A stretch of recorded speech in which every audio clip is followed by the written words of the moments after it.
Bueno, sí, hermanos de la Iglesia Nueva Jerusalén, estamos trabajando en el contexto de la semana de avivamiento, semana de campaña, semana de despertar espiritual, titulada Escape de la noche que viene. Y como tal corresponde el tema hoy de las aguas que salvan.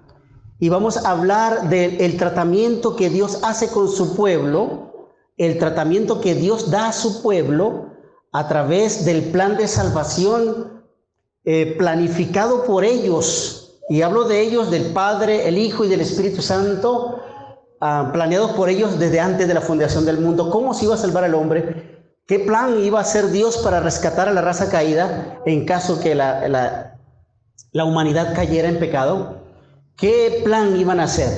Y Dios entonces planeó que para nosotros salvarnos o lavarnos del pecado tendría que ser con agua. Tendría que ser con agua. Y le titulé Aguas que salvan porque es que cuando hablamos del bautismo, el bautismo por inmersión, sumergido en agua, es el método de Dios para limpiarnos. Voy a mostrarlo de manera introductoria a través de algunas expresiones en el Nuevo Testamento, y luego voy a mostrarle cómo Dios le reveló al profeta Ezequiel el río de Dios que limpia, que purifica y que fructifica y llena de salvación y vida eterna a todo el que se sumerja en ese río. Para hablar de las aguas que salvan, pudiéramos decir que al apóstol Pablo, cuando se le mencionó acerca del bautismo, Pablo, ustedes conocen la tremenda historia del apóstol Pablo, el apóstol perseguía a la iglesia, estaba inmerso en una insana persecución que quería que todos desaparecieran, los que seguían el camino de Jesús, los que seguían el mensaje de salvación de Jesús, y Pablo quería desaparecer a la gente. De tal manera que cuando se encontró con Jesús y Jesús le dijo que era a él quien perseguía él, es decir, Pablo no solamente perseguía a la iglesia, sino que estaba persiguiendo a Jesús, y le dijo: yo soy Jesús a quien tú persigues. En el libro de Hechos capítulo 22, cuando Pablo se convierte, se le invita a bautizarse y se le invita a que el bautismo es el método para lavar los pecados. Por eso las aguas del bautismo salvan, porque nos lavan del pecado y acudimos limpios a la presencia de Jesús, acudimos limpios al Señor.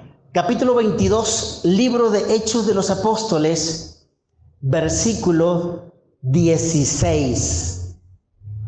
Hechos 22, 16. A Pablo le dicen así: ahora pues, ¿por qué te detienes?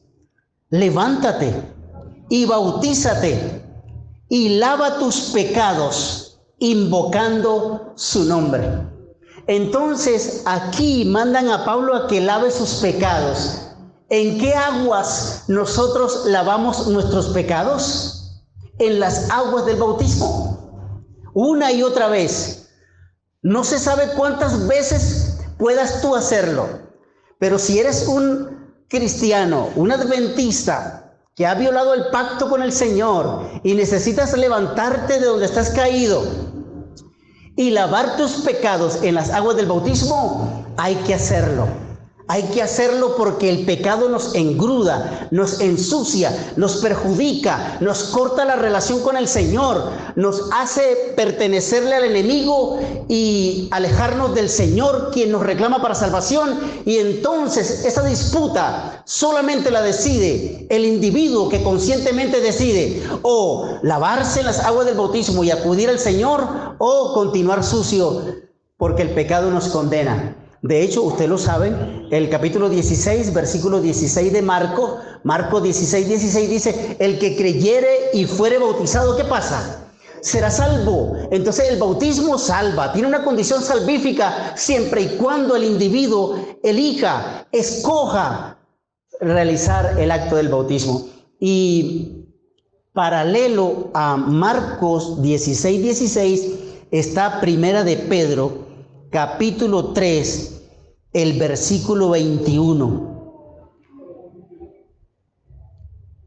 Capítulo 3 de Primera de Pedro, versículo, vamos a leerlo desde el 20, te voy a regalar el 20 y el 21, para que entremos en contexto de lo que el apóstol Pedro está hablando, y por qué Pedro recuerda el arca de Noé, y por qué el versículo 21 es paralelo con Marcos 16:16.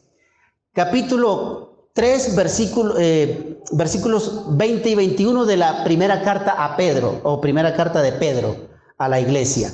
Si lo tienes, di amén. Amén, muy bien. Los que en otro tiempo desobedecieron cuando una vez esperaban la paciencia de Dios en los días de Noé, mientras se preparaba el arca, en la cual pocas personas, es decir, 8, fueron salvadas por agua. Repite conmigo esa frase, fueron salvadas por agua. Muy bien, fueron salvadas por agua. Es decir, en el arca, el diluvio, el agua salvó a estas 8 personas que creyeron en una, así dice Jehová, creyeron en la asignación que Dios le dio a Noé, que construyeron un barco, y aunque nunca había llovido, y aunque nunca había habido precipitaciones de arriba del cielo, entonces tenían que creer por fe. Nosotros cuando nos bautizamos creemos por fe que el bautismo nos va a salvar.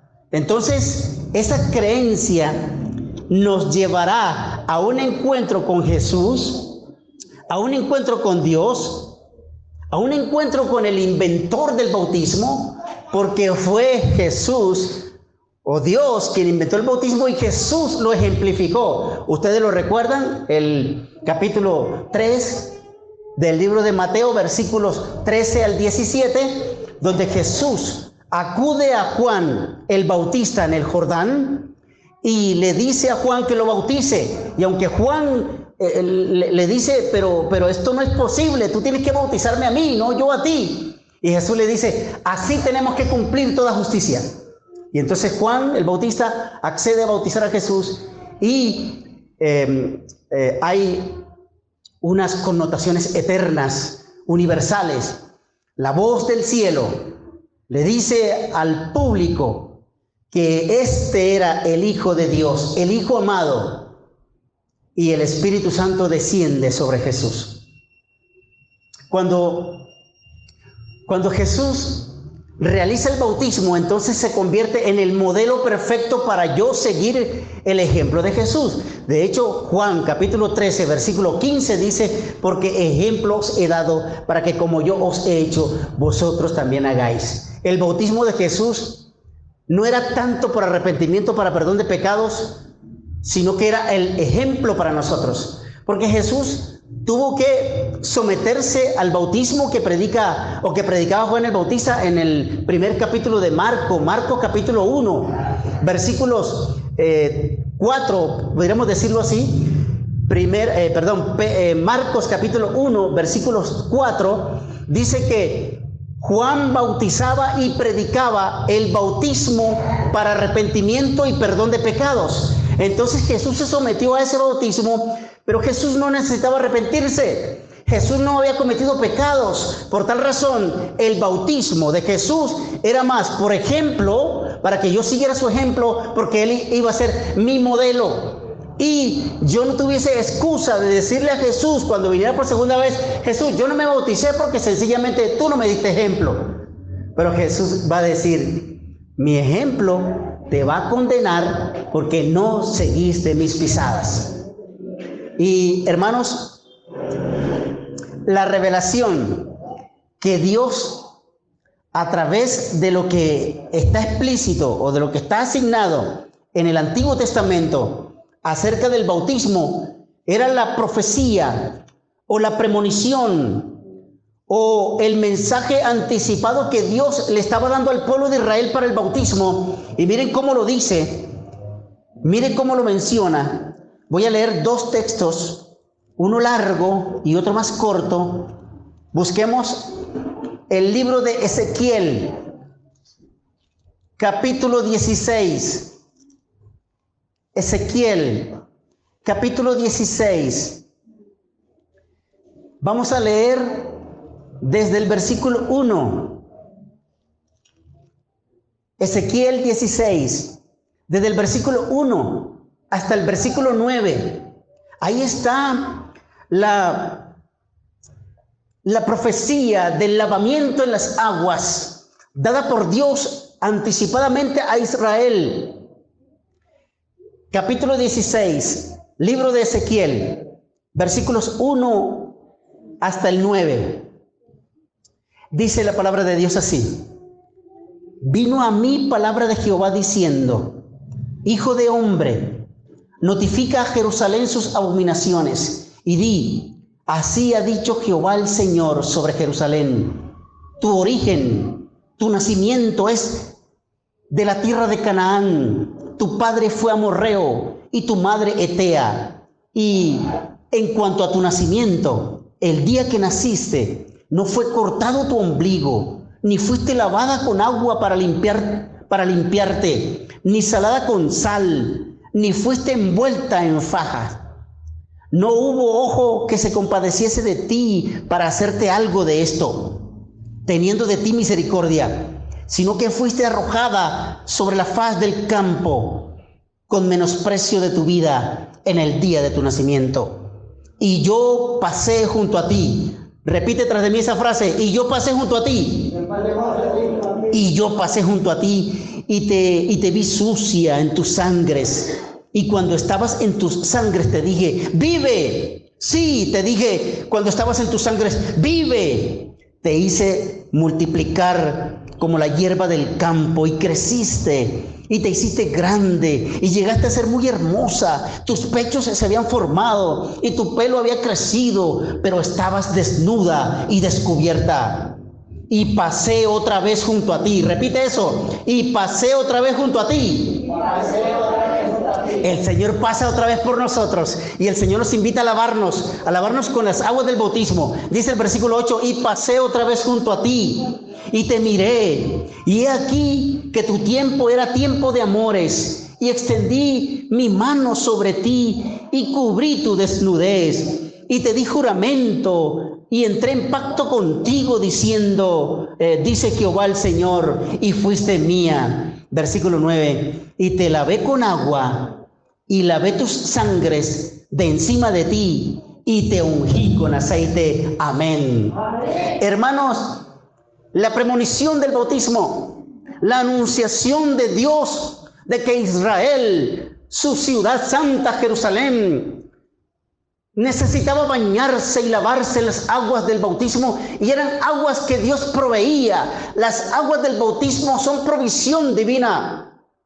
Y cuando dice una vez, y yo pasé junto a ti, Dios pasa por nuestra vida una vez, la vez de nuestros amores, y nos bautizamos en el primer amor, y nos bautizamos la primera vez cuando creímos, cuando recibimos los estudios, cuando nos visitaron en la casa, cuando nos invitaron a la campaña, a una campaña, y nos bautizamos. Esa es la primera vez que el Señor pasó por nuestra vida. Pero resulta que en algunas ocasiones nos enamoramos de los ídolos, nos fuimos en pos del argot mundanal o de las circunstancias que rodearon mi vida, y rompí el pacto. Y Dios dice en el versículo 8: y pasé otra vez. Para algunos de ustedes esta puede ser la segunda oportunidad en que Dios llama al bautismo, en que Dios te apela al corazón y a la conciencia para decirte: ven, renueva tu pacto conmigo, porque violaste mi pacto al irte de la iglesia, al tener que trabajar los sábados, al tener que comprometerte sexualmente con una dama o un caballero que no estás legalmente casada o casado. Entonces rompiste el pacto, y yo estoy pasando otra vez para llamarte, para invitarte, para hacerte sentir que mis aguas te limpian, te purifican. Las aguas del bautismo salvan, y salvan en el nombre de Jesús.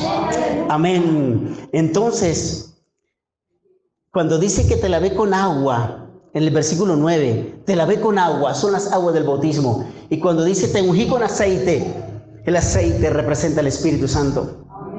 Y quiero anunciarles, hermanos, el viernes, el culto del viernes, va a ser el culto de unción, de ungimiento para los enfermos, los que estén enfermos, los que hayan sido sobrevivientes del COVID, los que quieran darle gratitud a Dios de haberlos rescatado de la muerte, porque Jesús, la cruz de Cristo, el sacrificio de Jesús en la cruz es el asalto victorioso de Dios contra el pecado y la muerte, y Él hace que su sacrificio sea fructífero en la vida del que cree, y el que cree viene y se unge, viene y se bautiza, viene y hace pacto con el Señor, y el Señor bendice esa relación, porque Él dice: y yo te hice mía y me perteneces. La pertenencia de nuestra vida al Señor es que entramos en pacto con Él y Él nos reclamará como suyos, y el enemigo será rechazado, será alejado, porque nosotros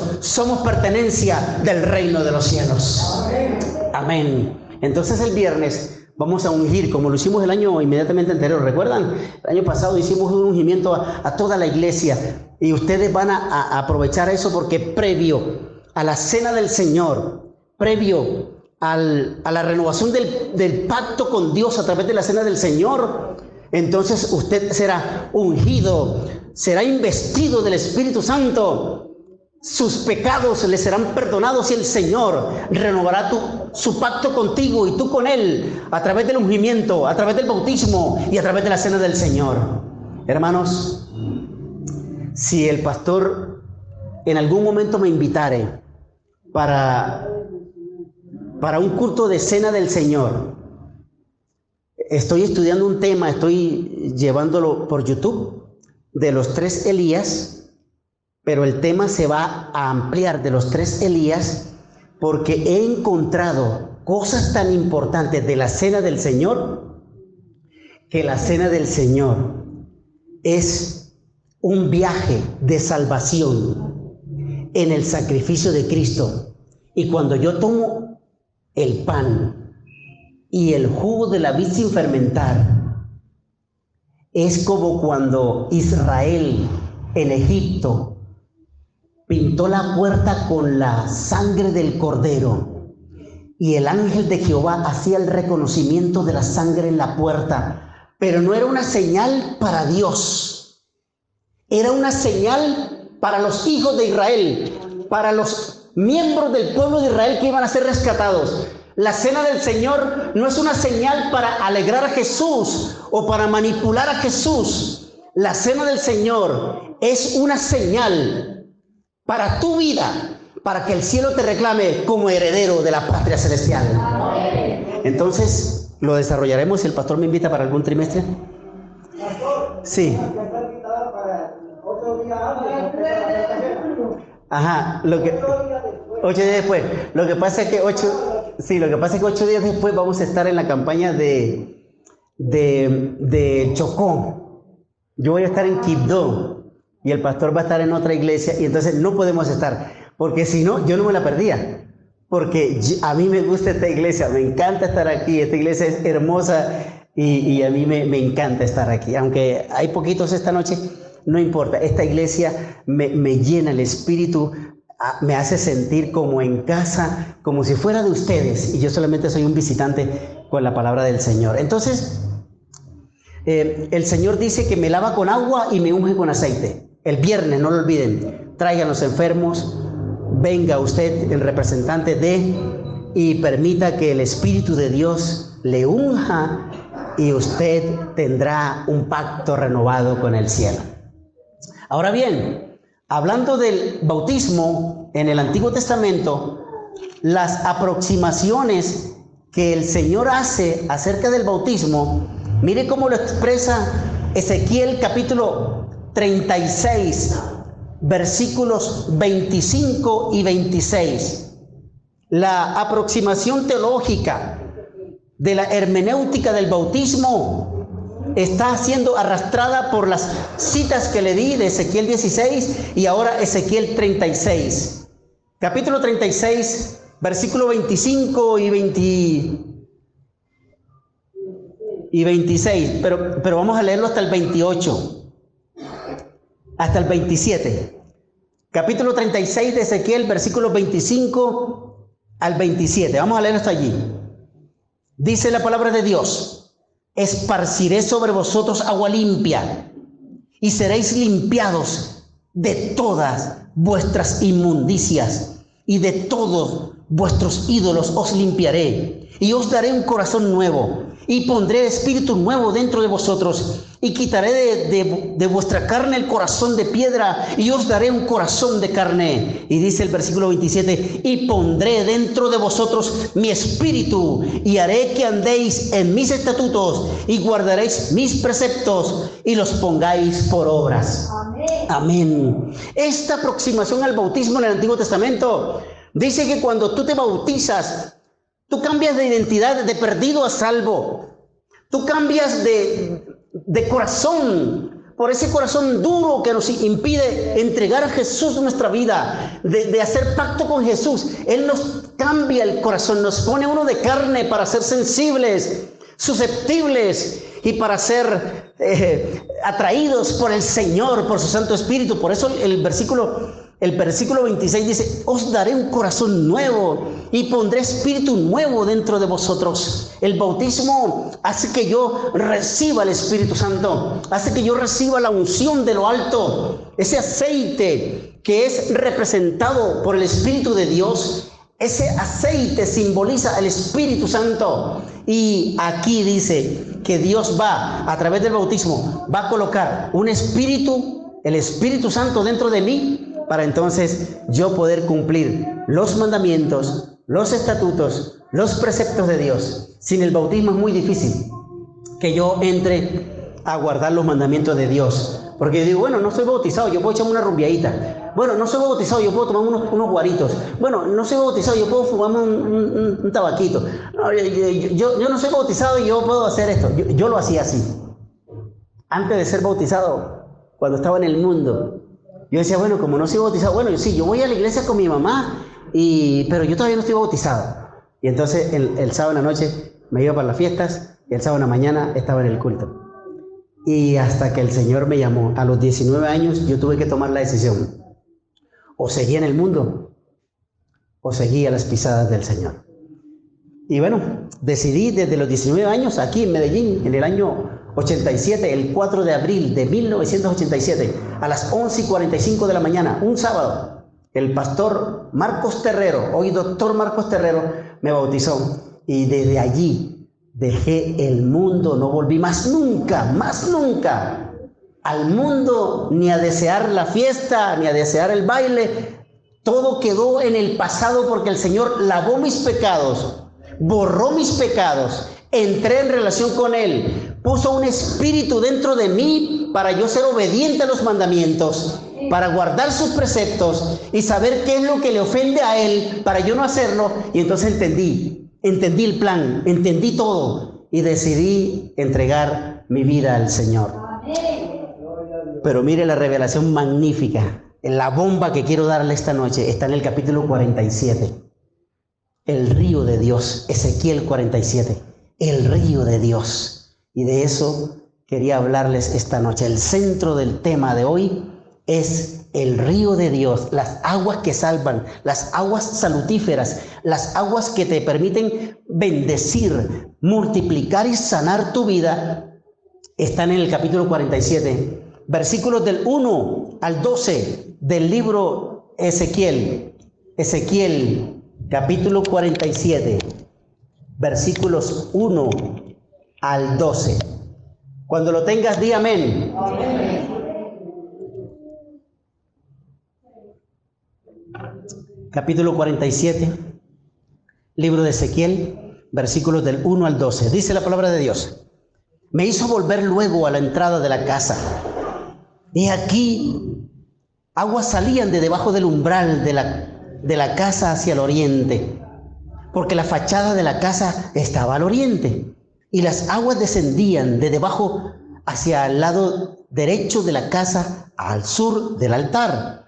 Y me sacó por el camino a la puerta del norte y me hizo andar y me hizo dar la vuelta por el camino exterior, fuera de la puerta, al camino que da, al camino de lo que mira al oriente, y vi que las aguas salían del lado derecho.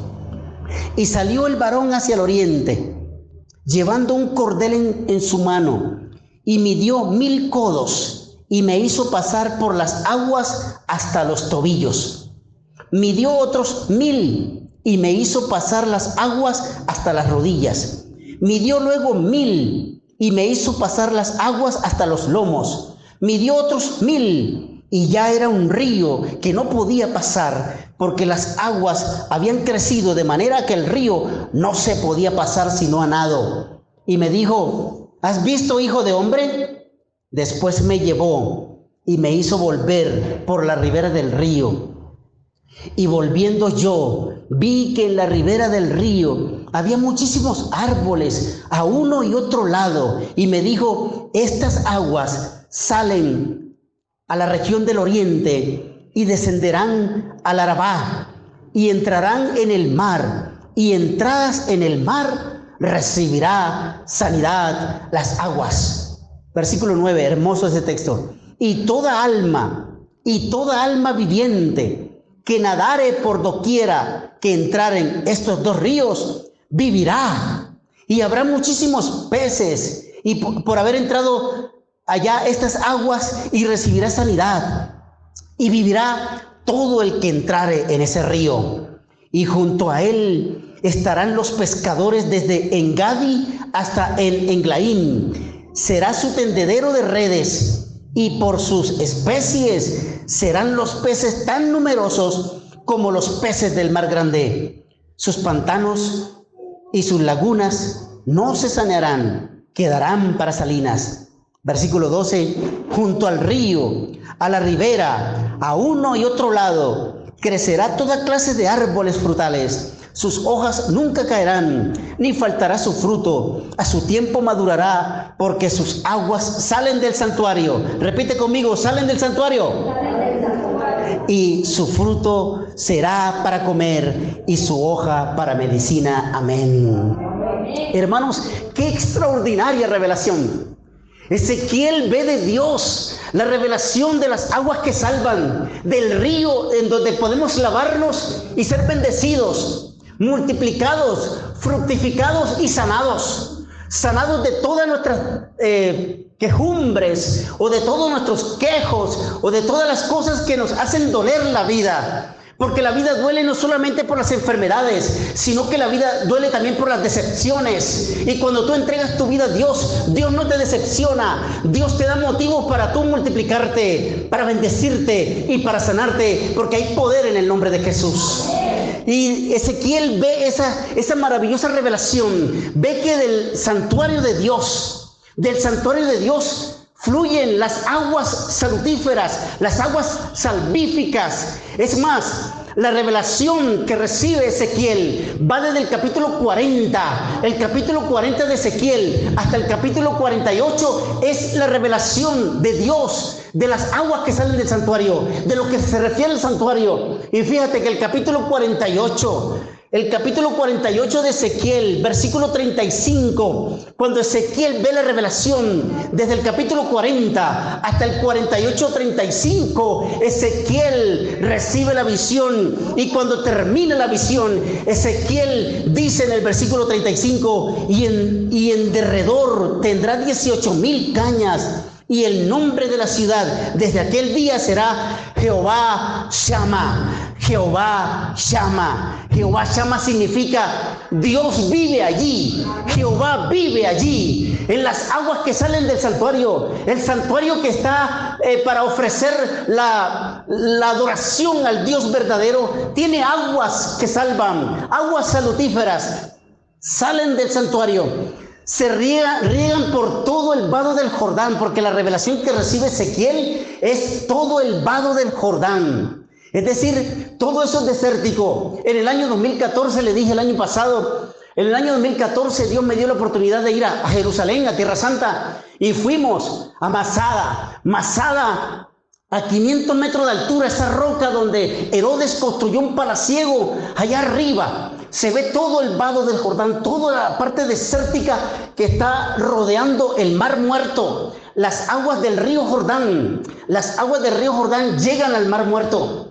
Y todo es desértico, hay pura sal, no hay vida, no hay árboles, no hay sombra. Es tan hostil el lugar que el Mar Muerto está a 435 metros por debajo del mar Mediterráneo, como le llaman ahí la Biblia y los israelitas, el Mar Grande. 435 metros por debajo del mar. Es un fogaje terrible. Se le considera la parte más baja del mundo. Se le considera la parte más caliente del mundo, porque está a 435 metros por debajo del mar. Y por debajo del mar es caliente. Es una zona que usted quiere irse rápido. Nosotros bajamos de Masada, nos metimos a bañarnos al Mar Muerto. El Mar Muerto, sus aguas son densas. No hay vida, absolutamente ni una vida hay allí. Todo es desértico. El mar es tan denso que cuando tú te hundes, el mar te flota, porque las aguas son tan densas que tú no eres capaz de estar debajo de ella, porque el agua te expulsa hacia arriba. No necesitas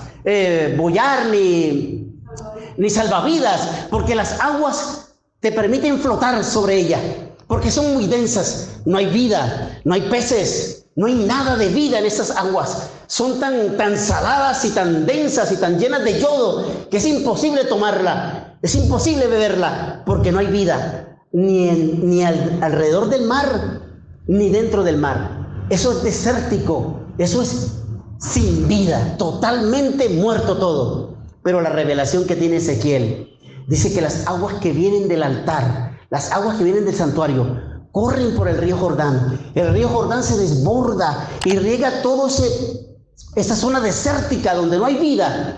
Y esas aguas, cuando tocan todo eso desértico, toda esa tierra hostil, sin vida y calurosa, cuando las aguas que vienen del altar, del santuario, llegan y tocan toda esa tierra, produce árboles frutales, produce verdor, produce vida. Y las aguas que penetran el mar entonces, las aguas que salen del santuario, le producen sanidad a las aguas del mar muerto, que no tienen vida. El mar es muerto, totalmente muerto, porque recibe agua, pero no tiene por dónde sacar. Es decir, está acorralado el mar por todo el desierto del vado del Jordán.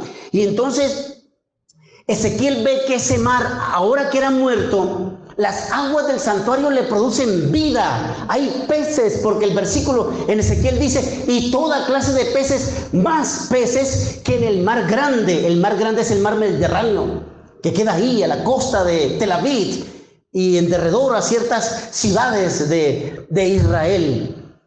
Y los peces del mar muerto, que hasta ahora es muerto, pero las aguas que vienen del santuario y llegan a las aguas y la tocan y produce sanidad, el mar se vuelve fructífero porque tiene toda clase de peces. Y los pescadores tenderán sus redes, porque como en el vado del Jordán no hay árboles ahora, el río que viene de Dios le hace fructificar toda clase de árboles, y los árboles sirven de tendederos para las redes de los pescadores, porque habrá toda clase de peces y será tan fructífera las aguas del mar muerto que ahora Ezequiel ve que hay peces, hay vida, hay sombra, hay verdor, hay frutos, porque los árboles echan fruto. Y es hermosa la visión, porque es el agua de Dios que viene del santuario para sanar, para bendecir y para multiplicar. Y quiero regalarte esto hermoso, porque Dios también le regaló a David la visión del río de Dios que produce vida. Vamos a leer el Salmo 65. Salmo 65, versículo 9 al 13.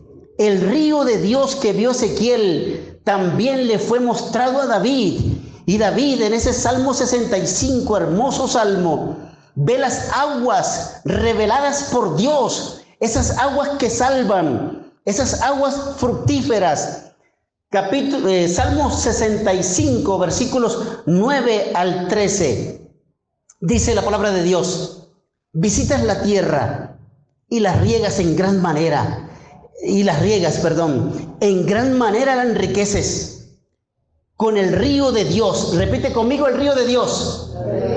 Muy bien, entonces David recibe la revelación y dice que con el río de Dios, Dios visita la tierra y la riega y la enriquece en gran manera. Con el río de Dios lleno de aguas, preparas el grano de ellos cuando así la dispone. Haces que se empapen sus surcos, haces descender sus canales, la ablandas con la lluvia, bendices sus renuevos. Tú coronas el año con tus bienes y tus nubes destilan grosura, destilan sobre los pastizales del desierto. Y los collados se ciñen de alegría, se visten de manadas los llanos, y los valles se cubren de grano, dan voces de júbilo y aún cantan. ¿Por qué cantan y por qué se llenan de júbilo? Porque el río de Dios, el río que viene de Dios, alegra, bendice, multiplica. Aquí David dice que el río de Dios enriquece. El bautismo enriquece a todo aquel que entra a las aguas. Recuerdan que Ezequiel ve que el río comenzó bajito y él pasó hacia los tobillos, pasó las aguas. Significa que tú lo cumples cuando te bautizas. Cuando entras al bautisterio, cuando el pastor te está esperando al bautisterio, lo primero que tú haces es bajar las escaleras y lo primero que se te mojan, ¿qué son? Los pies con el agua hasta los tobillos. Ezequiel veía que el río fue creciendo y cuando tú vas descendiendo la escalera para encontrarte con el pastor para que te bautice, el río, las aguas de Dios te llegan hasta las rodillas. Significa espiritualmente que cuando tú te bautizas, tus pasos fueron también sumergidos y bautizados, y tus pasos de ahora en adelante no entrarán a antros, a discotecas, a lugares prohibidos por la palabra de Dios. Tus pasos siempre caminarán por la senda de justicia para el encuentro con Jesús. Amén. Y tus rodillas, cuando tus rodillas tocan el agua, significan que de rodillas es la única forma de vencer el pecado, la tentación y la muerte, porque hay poder en la oración intercesora, la oración de rodillas hace que el cielo baje, hace que Jesucristo nos mire grandes, porque de rodillas estamos humillados ante Dios y somos enaltecidos por el cielo para gloria de Jesús. Amén. Y luego dice, los lomos. Mi parte genital, mi parte sexual también debe ser consagrada al Señor. Porque cuando dice Ezequiel, y el agua me subió hasta los lomos es desde la pantorrilla hasta la cintura. Esos son los lomos, es la parte genital. Tu sexualidad tiene que ser entregada al Señor también. Tu sexualidad, el matrimonio, dentro del matrimonio la sexualidad es purificada. Porque el bautismo, cuando yo bajo a las aguas del bautismo y ya soy casado o casada, o voy próximo a casarme, yo sé que no puedo adelantarme en la parte sexual porque mis lomos fueron sumergidos en las aguas del bautismo, y en las aguas del bautismo mi sexualidad también es purificada para satisfacerme y para alegrar a mi esposa, pero también para alabar y glorificar a Dios, porque Él le dijo a Adán y Eva: multiplicaos, fructificaos, llenad la tierra y sojuzgadla. Esa parte es importante también tenerla en cuenta, porque Ezequiel dijo, y las aguas me llegaron a los lomos. Y luego cuando el pastor te va a sumergir, él te hunde y el río te tapa de tal manera que tú solamente puedes pasar el río a nado, nadando en el río de salvación, nadando en las aguas del bautismo. Tú te sumerges y representas la muerte y la resurrección para vida nueva en Cristo Jesús. Amén. Alabado y glorificado sea Dios. Entonces David dice en el Salmo 65 que el río de Dios enriquece. Segundo, a los hijos de Coré, en el Salmo 46, Dios también le reveló que el río de Dios tenía una función para su pueblo. David dijo que el río de Dios enriquece. Los hijos de Coré dicen que el río de Dios alegra la vida. Mira cómo dice el Salmo 46, versículo 4. Salmo 46, 4 dice: del río sus corrientes alegran la ciudad de Dios, el santuario de las moradas del Altísimo. ¡Qué extraordinaria visión! Los hijos de Coré dicen que el río de Dios alegra. Cuando tú te bautizas, alegras la iglesia. Cuando tú te bautizas, alegras el reino de los cielos, porque las tres parábolas de Lucas 15 dicen que por un pecador que se arrepiente, por una persona cuando se bautiza en la iglesia, hay gozo en el cielo. Los costeños decimos, hay rumba en la patria celestial, hay rumba en el cielo, porque un pecador se arrepiente, porque se bautiza y entrega su vida a Cristo y pasa de muerte a vida en el nombre de Jesús. Pero Daniel también ve la visión. Daniel, el capítulo 7, ve la visión del río. Y la característica que le da Daniel es tan importante que Daniel dice que el río de Dios levanta a los caídos, levanta a los que se cayeron una vez, y el río de Dios los hace levantar como siervos de Dios, como siervos del Dios vivo. Mire lo que dice Daniel capítulo 7, versículo 10. Esto lo hace el río de Dios en la vida del creyente cuando se bautiza. Dice Daniel 7:10. Cuando Daniel supo, en el capítulo 7. Capítulo 7, versículo 13, perdón. Daniel capítulo 7, versículo 13. Estaba en el capítulo 6. Capítulo 7, versículo 13. Dice Daniel: miraba yo en visiones de la noche, y he aquí con las nubes. No, vamos a leer el versículo 10, sí. Daniel capítulo 7, estoy así emocionado y perdí la cita. Daniel capítulo 7, versículo 10, sí, ahí está la cita. Daniel 7:10. Un río de fuego procedía y salía delante de él. Millares de millares le servían. Millones de millones asistían delante de él. El juez se sentó y los libros fueron abiertos. Dice que Daniel vio un río de fuego, un río de salvación, un río de vida eterna. Y los que fueron bautizados por ese río fueron preparados por Dios como siervos. Dice, millones y millones le servían. El bautismo levanta siervos en la iglesia para servir al Señor, para predicar las buenas nuevas de salvación. Los servidores del Señor, los miembros de junta, los servidores en la iglesia, los hermanos que tienen dones y talentos. El río de Dios hace que se levanten para servirle, para glorificarle. Y los dones y talentos que tenemos son para el servicio del reino de los cielos. Amén. Amén. Entonces, repasemos. El río que ve David es un río que enriquece. El río que ven los hijos de Coré es un río que alegra. El río que ve Daniel es un río que levanta siervos para servir al Señor. Estas tres características las tiene el río que en visión Ezequiel ve, el río que sale del santuario y purifica las vidas y las aguas que el río tropiece. Dice Ezequiel que todo el que nadar en ese río vivirá. Todo el que nadar en ese río será fructificado, multiplicado y bendecido en el nombre del Señor.